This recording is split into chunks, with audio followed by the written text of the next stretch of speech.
د کابل نیوز ګران لیدونکو سلام، راولي ته ښه راغلاست. نیویارک ټایم وایي چې فساد او د مافیا نفوذ په افغانستان کې وضعیت ډېر پیچلی کړی دی. د کامې پیښې، کاما چې هغې ته اشاره کړې ده، کاما چې په ننګرهار کې د امن یو جزیره وه، ټول ننګرهار چې د داعش په لاس کې دی، د جلال آباد ښار یو بې امنه ښار دی، وژل پکې کېږي، اختطاف پکې کېږي. په دې منځ کې کاما داسې ولسوالي وه چې بالکل امن وه او خلکو ډېر آرامه ژوند درلود دلته. لیکن د دغه انتخاباتي کمپاین په جریان کې د یو کاندید په غونډه کې انفجار وشو، په لسو خلک شهیدان شول او په همدغه تعداد باندې بلک زیات ټپیان شول. دغه پیښې ته اشاره کوي چې مافیا او فساد، یعنی د انتخاباتو په جریان کې چې کوم سیالۍ دي او کوم فساد دی، هغه سبب شوی ده چې دغه رقم پیښې وشي. نو که وګورو دا خو یوه پیښه وه او د انتخاباتو په وخت کې یوه نیمه پیښه وي، په سلهاو نورې پیښې چې دغه رقم کېږي او دغه تروریزم لوی بحث چې دی دا ګنې د فساد کې خلاصه کېږي، او که دوی فقط غواړي اصلي لوبه چې دا هغه د فساد په نوم باندې پټه کړي. د ترکیې د پارلمان رئیس په ترکیه کې یو نړیواله غونډه د امنیت په نوم باندې جوړه شوې ده، په هغه کې ډېره جالبه خبره کړې ده. دی وایي چې امریکا او متحدین یې د ترهګرو نه ملاتړ کوي، او بیا کله چې موږ ورنه پوښتنه کوو چې تاسو دغه ډلو ملاتړ ولې کوي، نو دی وایي چې موږ ستراتیژیکه ملګرتیا ورسره نه لرو، تکتیکي ملاتړ یې کوو. یعنې څه؟ دغه تکتیکي ملاتړ خو افغانستان کم حالت ته ورسو، په دې باندې بحث کوو چې دا د فساد بحث دی او که په اصطلاح د خپل امریکایانو د ترهګرو نه د تکتیکي ملاتړ بحث دی. په دې باندې بحث کوو او موږ سره ملګري دي استاد ناصر شفیق د پوهنتون استاد او سیاست شنونکی، موږ بل ملګری دی ښاغلی عزت الله ادیب د روڼتیا انصار د بنسټ غړی، او زموږ درې ملګری دی ښاغلی ستانه ګل شیرزاد د افغان ملت د ګوند عمومي مشر. ستړي مشئ، په خیر راغلی. ادیب صاحب، اول که بحث تاسو نه شروع کړو چې دلته د غوښتې دي چې دغه خبره په فساد کې خلاصه کړي. دې کې هېڅ شک نشته دی چې فساد د ډېرو مشکلاتو اجتماعي ستونزو لامل کېږي،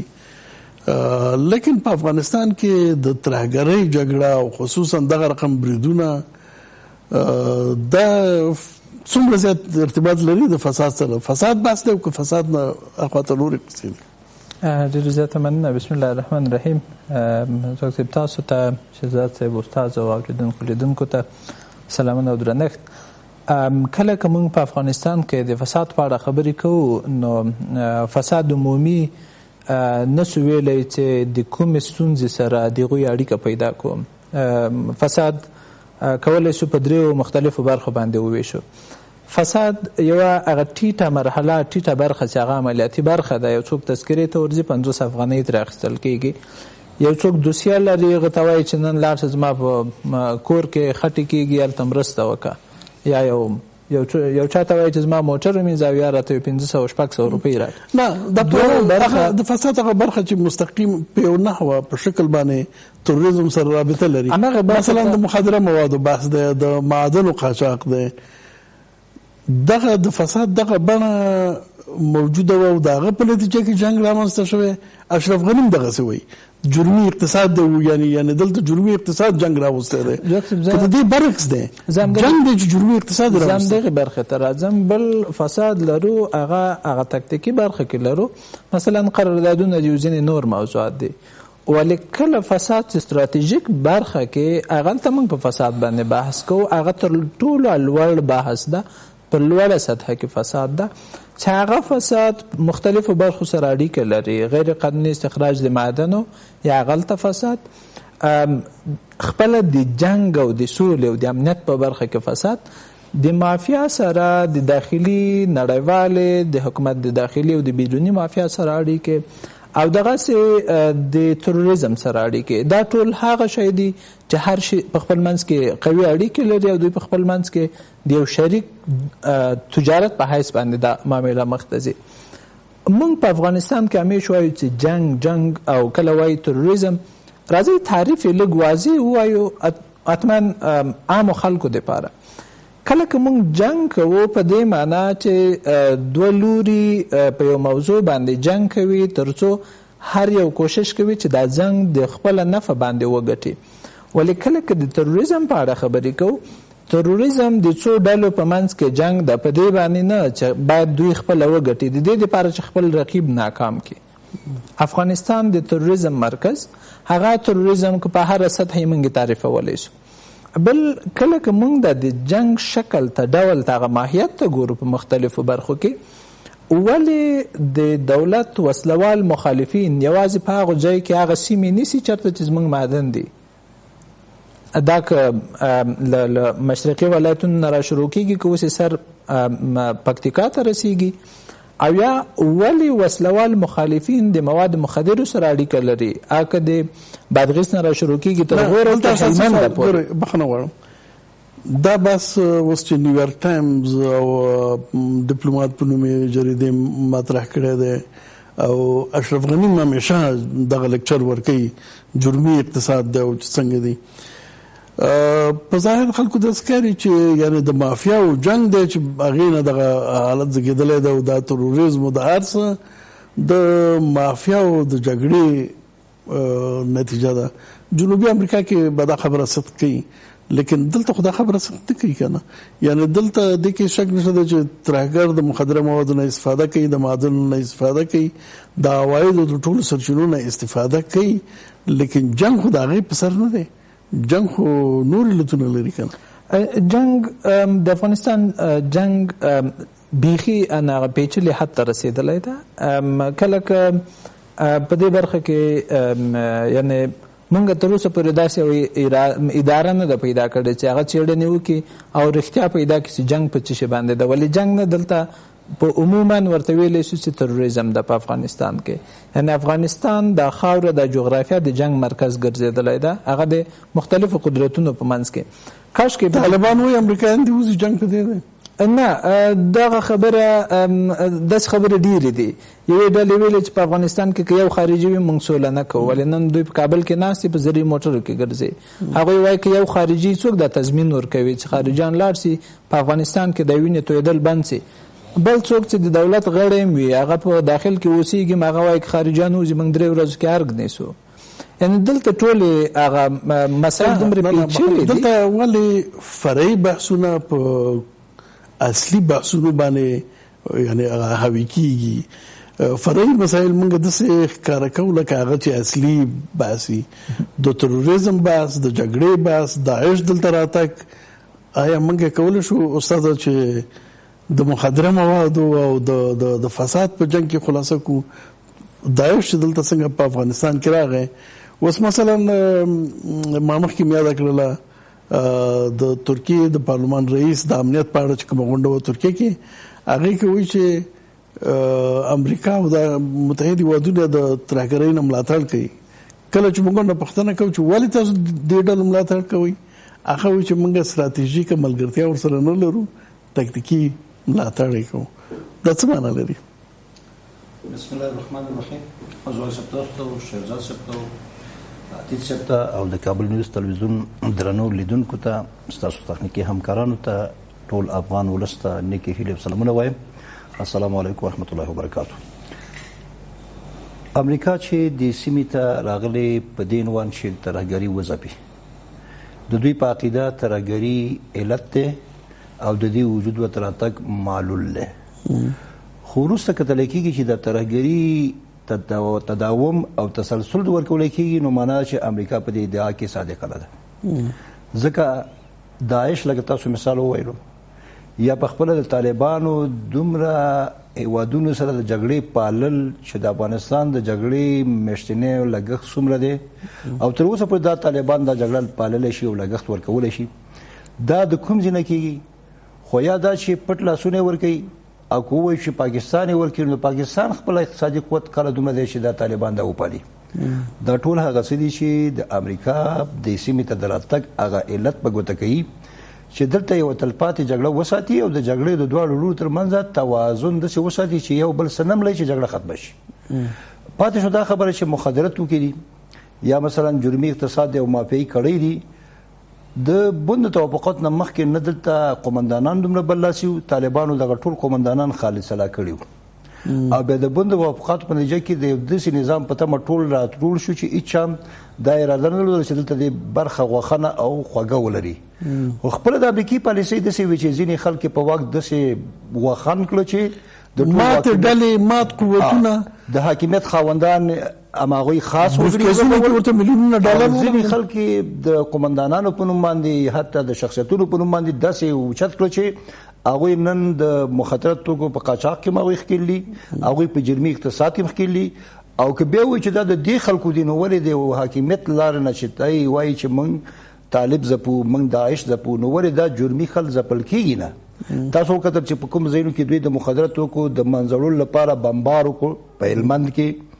یا پس که مثلا په ننګرهار کې په بعضو لرې ولسوالیو کې هلته مخکې نه خبر تللی هغه چې کوم غټ غټ مافیا دي هغوی تلي صرف یو دوه غټ بیلرونه د بمبار لاندې راغلي دي. 2004 کې څو ناټو پاڼې وشیندلې په هلمند کې چې مخدره مواد سره موږ مبارزه کوو، غرض نه لرو. ښه دې سره زمونږ په دغه کې دا نه ده شامله چې تاسو مخدره مواد سره غرض ولرو. دلته به ډېر جنجال وشو چې سړی مخدره مواد د تروریزم د تقویې یو عامل ګڼي او مخدره موادو سره غرض نه لري. نو یعنی دلته خبره د دې برعکس ده. تروریزم عوامل چې دي هغه نور سیاسي اهداف، یعنی جګړه د نظامی قوت د لارې نه امریکا د توازن او د توازن په نتیجه کې تسلسل ورکول لپاره جګړه غالي. بیا د دلته دغه مخدره توکي چې څوک مثلا قاچاقبران دي نړیواله مافیا خوا کې ورسره څنګه تجاري جرمي مافیا دا هم چې کله امریکا هوډ ولري نه به مخدره توکي رامنځته شي نه به دا مافیا رامنځته شي. خو لیکن اصلا امریکا غواړي چې همداسې نیابتي ډلې ولري چې کله ځینې کارونه د هغوی نه په لاس باندې راوړي، ځینې کارونه په خپله د خپل نظامي قوت د لاس راوړي او ځینې کارونه په خپله په دولت کې هغه خلک دي. دا کامه کې څه قصه وشلم هغه کامه چې شهرت یې دا و چې امنیت لري د شپې به خلک ورتل شریعه خوړل د په نګران هغه کامه کې دغه څه پیښې کېږي دام د فساد بس دی که د تروریزم بس دی؟ د کامې د پیښې یو خاص نوعیت دی. کامه چې زه خپله د کامې اوسېدونکی یم او زه کامه د بندو توافقاتو نه را په دې خوا خلک وایي چې د پنجشیر ولسوالي ډېره پرامنده، خو واقعیت دا دی که پنجشیر اولي نو کامه دویمه ولسوالي وه چې تر اوسه پورې که طالب پکې کم ځلې راوتې خلکو په غولکو او په لیندۍ ویشتی دی نه دی پرېښی او داعش چې چا نوم اخیستی به یې ځغلولی دی. دا په دې ټاکنیز موسم کې په دې انتخاباتي موسم کې دا ډول پیښه ډېره بعیده نه ده چې دا د مافیایي کړۍ هم اوسي. خو دې مافیایي کړیو ته دا جرأت څوک ورکوي، دا قوت څوک ورکوي؟ دا انتحار مافیایي کړیو پلاس ته مو لیدلی دی؟ یعنی دا امکان دی ولري چې ځینې مافیایي کړۍ په ټاکنیزو سیالیو کې هم سره یو بل سره خپل حریف وګڼي او د هغې د یېرې نه چې دا کاندید زمانه قوي کېږي بل کاندید کېدی شي په دې رابطه باندې یعنې دې لپاره زمینه سازي کړې اوسي. خو خبره همدا ده چې دې کامه کې چې پر امن ولسوالي ده څنګه مثلا دغه زمینه برابره شوه او بیا داسې یعنی برید چې حتی کاندید هم نشته او په عامو خلکو او ډېر بې رحمانه دا هغه څه دي چې یعنې که چېرته یوازې کاندید مطرح وي نو موږ به وایو چې یوازې د کاندید شاید یو دغه وي، خو په عام ولس کې طرحه خورول یوازې نه کامه کې تاسو خبر لرئ چې په توتو کې هم بیا بمبار شوی دی. پرون په هلمند کې د شلو په شاوخوا کې یعنې زمونږ ملي اردو او پولیس وژل شوي دي. یعنی دا څه دي چې بار بار امریکا تېروتنه کوي او افغان حکومت سره په د توتو بمبار او د کامې انتحار دواړو نتایج یو شی دي. د دواړو نتایج دي چې په ولس کې طرحه خورول د ولس په مختلفو خلکو کې یا د دولت په خلاف باندې وقتی راوچتول یا د طالب په خلاف باندې چې د جګړې تسلسل لپاره غفلاتي قوت دواړو خواته برابر. یعنی کامې کې دا بس تاسو ورته خو اشاره وکړله چې که د یو کاندید سیالي وي خو هغه کاندید باید وژل شوی وي، ټارګټ شوی وي، یعنی هغه باید نو دلته انتحار څه معنا د یو نفر وژل خو ډېر اسانه دي نسبت دغه ته په ترتیب یعنی دا بحث د دوړ احتمال شته یعنی یقیني دلایل نشته خو کچېره فرق کاندید دا کار وکي نو کاندید ته د زمينه څوک برابرې درست دغه د ثروت څوک برابر انتحاري ورته څوک په ټاکنیز سیالي کې خو حکومت دا دند لري چې باید دلته امنیت د خلکو ونیسي صحیح شورزر صاحب غربي رسنۍ نیویارک ټایمز سره کوم رسنۍ دا او بیا ډیپلوماټ دوی ولې داسې کوششونه کوي چې دغه جګړه مثلا یلدرم په ښکاره باندې وایي چې امریکایان ورته ویل دي چې د ترهګرو سره ستراتیژیک ملګرتیا نه لري خو تکتیکي مرسته ورسره کوي یعنی دا خو د همکارۍ یو ښکاره ثبوت دی دا کوم بحثونه دلته کېږي ولې غواړي چې د ترهګرۍ جګړه او د هغه نه سیاسي ملاتړ او د ابزار په توګه استفادې بحث چې دی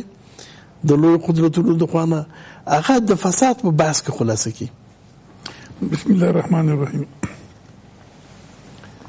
د کابل تلویزیون لیدونکو کارکونکو جناب استاد شفیق صاحب ته ادیب صاحب ته تاسو خپل احترامات تقدیموم. اول مسله د سیده په ټول جهان کې چې تاسو په خوانه تاریخ وګورئ چې ته چې جګړه د فساد مافیا بیا امنیتي او د هر رنګ فساد د اخلاقي وي کې اقتصادي وي که سیاسي وي د دې فسادونو مور ده جګړه مور ده دلته دا تروریزم سره جګړه او د دې باعث شوی دا ګوره که جګړه نه وي خو خلک به قانون احترام وکړي چې قانون احترام وکړي امنیت به منځ راشي چې امنیت منځ راغی خپل مافیا مخ نیول کیږي سل په سلو کې کو دی ول شي یو څه کو دی ول شي د فساد مخ نیول کیږي دا جنگ دا د ټولو فسادونو مور ده دا د سنه چې صرف افغانستان کې د دنیا په هر برخه کې چې جنگ پیښ شوی دا فسادونه زیږولي ګور فساد البته اقتصادي فساد زیږولي اخلاقی فساد زیږولي مافیا زیږولي دا او به امنیتي او د قانون سرغړونه دا ټول شي زیږولي دي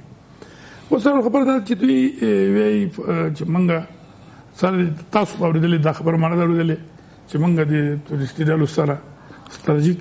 تړون نه لرو او تاکتیکی ملاتړ کوي دا د ترکیه د پارلمان رئیس خبره ده کنه دا خو د دې تعجب کوم او هغه خبره چې کله د لوی قدرتونو ته غوته نیول کېدله چې د لوی قدرتونو په جهان کې تورستي ډلو حمایت کوي خو دوی هیڅ کله په دې خبره اعتراف نه دی کړی چې و مونږ د دا رقم اعتراف دی کنه دا و دا اعتراف دی نو دا لومړی ځل نه شهزاد صاحب د اعتراف باندې مجبور ځکه و چې د ترکیه مقامات سره مخکې صدر اعظم د ترکیه نو اوس په سوریه کې داعش ډله د بي بي سي راپور مربانیو امریکا ټرکونه نیول پیسې ورته ورکولې او داعشیان انتقالېدل دی وزنه خدای خبر چرته نو هغه ته انکار نشي کولای کنه ځکه امریکایانو د داعشیان سره د وسلو چې د یو سیمه د خطر د سیمه نه ایستل یا د زموږ جزجان کې چې وشول نو بیا خو د بخیر رسوا خبره ده نو دا تکتیکی همکاري د استراتیژیک ملګرتیا د رسوا خبره ده چې دا تورستي جګړې چې په جهان کې موجود دي دې ترڅنګ قوي لاسونه موجود د دنیا په یو برخه کې یو قوي هواد د تورستي ډله به حمایت کوي د دنیا په بل برخه کې بل قوي هواد تا خو تخپل فکر وکړه موږ هم سیاست کړی دی دې ترشا مالی سپورټ نه وي نظامی سپورټ نه وي هیڅ څوک د ممکن حضور نشته تله دغه ته دوام نشو ورکولای ته فکر وکړه د مزانی ختیځ د داعش رضی افغانستان ته دا زمينه سازي ورته د خپل زور کې کړه تاسو ورته چې د پاکستان څوک لاوړاندې مخبل ورته د قریشي خبره ولکه د قریشي دا وخت مینو د اوس وزیر خارجه دی نو د امریکای په شار پاتولو چې دلته په پاکستان کې د عربي تورستي ډلې دي او دا به پاکستان راوځي نو د ویل چې امریکا د من ډیر نه مجبورای او کوم مجبوره کی نو موږ به ټول حقایق وویو ته چې په پخوا شوی چې د تورستان چاره اوسه په مونږ چا تعامل کړي دا د قریشي دا خبره وکړه هر بداو چې دا د فکر وکړه چې د منځني ختیځ اوس ته زتا ته ویم ته کولای شې چې بي پاسپورت او بي ویزه منځني ختیځ ته لاړ شي هیڅ څه نشي کولای استاد دا چې په ډېر خلک راځي دا چې وسره توپک او سلام راځي دا توپک او دا خو پاسپورت سره نشو تللی پاسپورت ویزه اسانه نه ده که پاسپورت سره تا خبره موږ سره پاسپورتونه او ویزه نه ورکوي په اسانه که دا دې تر شا چې ډېر قوي لاس نه وي دا چار امکان نه لري. زما سوال دا دی او تا چې دا ولې د فساد په بحث کې د خبره خلاصه کوي دا کېږي که نه د امریکا په جنګ کې اوس خلک امریکا ناکامه بولي دا د افغانستان په جنګ کې که نه امریکا خلک ناکامه بولي ناکامه په دې بولي چې هغه وخت کې راغله د طالب په خلاف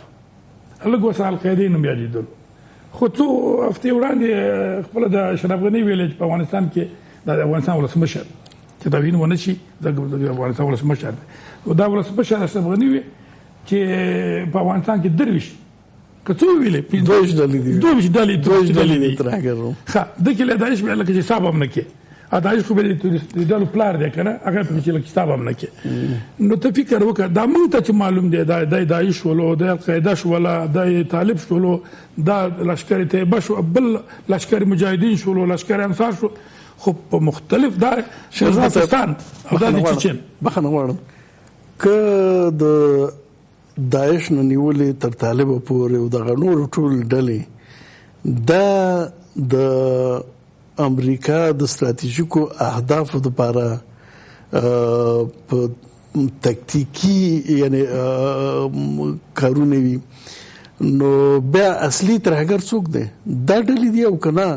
څوک چې دغه ډلو نه د تکتیک په توګه استفاده کوي یا تکتیکي استفاده ورنه کوي بیا نو اصل ترهګر هغه نه دی طبیعي خبره ده ګوره داسې دی چې څو دي چې حمایت کوي ډېر هېوادونه امریکې په همدې باندې محکوم کړي دي حتی جګړې ور باندې کړې دي نظامونه له منځه وړي دي ترکستان حمایت کوي که امریکا دا کار خپله وکړي خو طبیعي خبره ده دا به په ماغه کټګوري کې لويږي چې نور هېوادونه دا کار کوي صحیح نو زما هغه دا اخري خبره چې زه فکر کوم چې امریکا په جنګ کې وستا کامه دغه ته یوازې د مافیا البته د مافیا شته د کې شک نشته په ډېر قوت موجوده ده فساد شته په ډېر قوت موجود دی خو دغه ټول د جګړې زیږنده ده نور دا جګړه ده که دا جګړه امریکا ختم کړي دا نو ډېره زیاته مننه یو لنډه دمه لرو د مینې وروسته بحث ته ادامه ورکړو